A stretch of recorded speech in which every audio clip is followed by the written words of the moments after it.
Breaking news చూస్తున్నాం. Telangana phone tapping కేసులో తవ్వే కొద్దీ కొత్త విషయాలు వెలుగు చూస్తున్నాయి. ఇప్పటికే ఈ కేసులో మాజీ డీఎస్పీ ప్రణీత్ రావు, భూపాలపల్లి అడిషనల్ ఎస్పీ భుజంగరావుతో పాటు తిరుపతిను రిమాండ్కు పంపించారు. వారి రిమాండ్ రిపోర్టులో పలు కీలక విషయాలు బహిర్గతమయ్యాయి. ఈ కేసులో 7 రోజుల పాటు ప్రణీత్ రావును విచారించిన పోలీసులు పలు కీలక విషయాలను రాబట్టారు. ప్రభాకర్ రావు చెబితేనే తాము ఫోన్ ట్యాపింగ్ చేశామని ముగ్గురు అధికారులు పోలీసులకు తెలిపారు. ఎన్నికల సమయంలోనూ వందల మంది రాజకీయ నాయకుల ఫోన్లను ట్యాప్ చేసినట్లు ఒప్పుకున్నారు.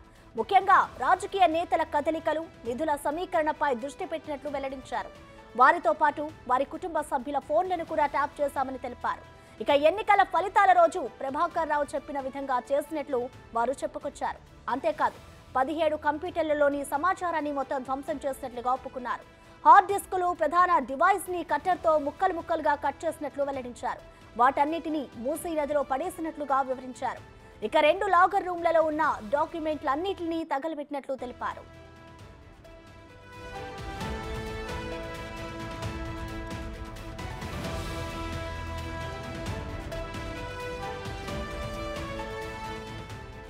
అటు బీఆర్ఎస్ కీలక నేత ఇచ్చిన నెంబర్లను కూడా ట్యాప్ చేసినట్లు భుజంగరావు వెల్లడించారు. వాటి సమాచారాన్ని ఎప్పటికప్పుడు ప్రణీత్ రావుకి పంపించినట్లు తెలిపారు. ప్రణీత్ రావు ఇచ్చే సమాచారాన్ని బీఆర్ఎస్ కీలక నేతలకు చేరవేసినట్లు ఒప్పుకున్నారు.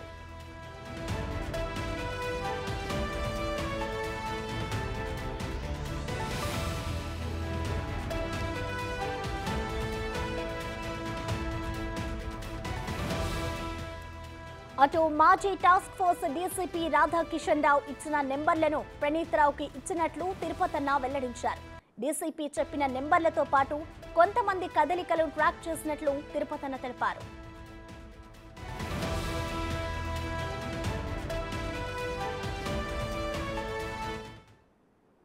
దీనికి సంబంధించిన కంప్లీట్ డీటెయిల్స్ మా ప్రతినిధి రానా లైవ్ ద్వారా అందిస్తారు.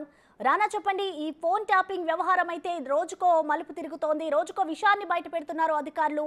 సో ఇప్పటి వరకు జరిగిన విచారణలో ఎలాంటి ఆధారాలను సేకరించారు రానా? ఇప్పటివరకు జరిగినటువంటి ఈ యొక్క విచారణలో వీరి ఇన్వాల్వ్మెంట్ ఉంది, ఎంతవరకు ఉంది, వీరిని ప్రోత్సహించింది ఎవరు, వీరికి ఆదేశాలు ఇచ్చింది ఎవరు అంటూ కూడా పూర్తిస్థాయిలో విచారించిన తర్వాత ఇప్పుడు వీరందరూ కూడా ముగ్గురు ఎవరైతే ఇప్పుడు అరెస్ట్ అయ్యి జైలు పాలైనటువంటి అధికారులు ఎవరుతున్నారో ముగ్గురు కూడా కన్ఫెషన్ స్టేట్మెంట్ ఇచ్చారు. మేము ఎవరు చెప్తే ఈ పని చేశామన్నది కూడా చాలా క్లారిటీ కూడా ఇచ్చినటువంటి నేపథ్యం కనపడుతుంది. ఏదైతే ఐఎస్పీ పూర్తిస్థాయిలో ఎస్ఐబి చీఫ్గా ఉన్నటువంటి ప్రభాకర్ రావు ఆదేశాలు వచ్చి రాధాకిషన్కి ఇస్తారు, రాధాకిషన్ వచ్చి తిరుపతన్నకి ఇస్తారు, తిరుపతన్న వచ్చి డైరెక్ట్ ప్రణీత్ రావుకి ఇస్తారు. ఇట్లా లైన్గా వీరు ఒకరికొకరు సహకారం అందించుకున్నారు.